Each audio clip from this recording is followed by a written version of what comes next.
চাঁদের আলো ঝলমলে এক রাতে গ্রামের পুরনো বটগাছের পাশে হঠাৎ হেক শব্দ শোনা গেল।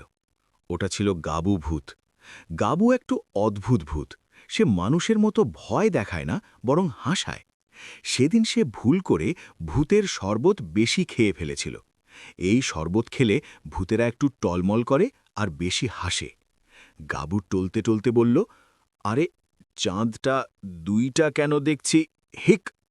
এদিকে পাড়ার ৩ বন্ধু রিমি, সাব্বির আর নীল লুকোচুরি খেলছিল।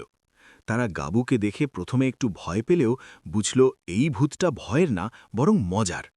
রিমি বলল, ভূত কাকু, আপনি এমন টলছেন কেন?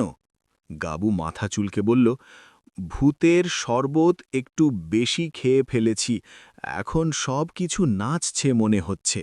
বাচ্চারা হেসে উঠল। তারা ঠিক করল গাবুকে বসিয়ে একটু বিশ্রাম দিতে হবে।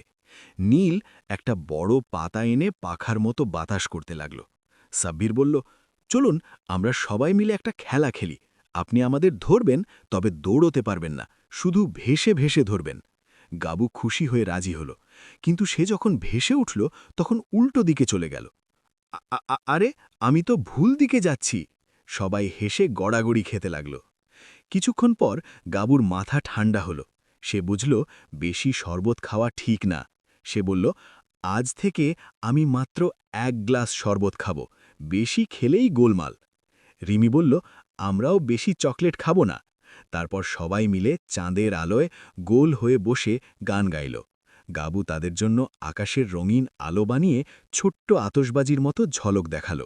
সেদিন থেকে গাবু আর পাড়ার বাচ্চারা ভালো বন্ধু হয়ে গেল।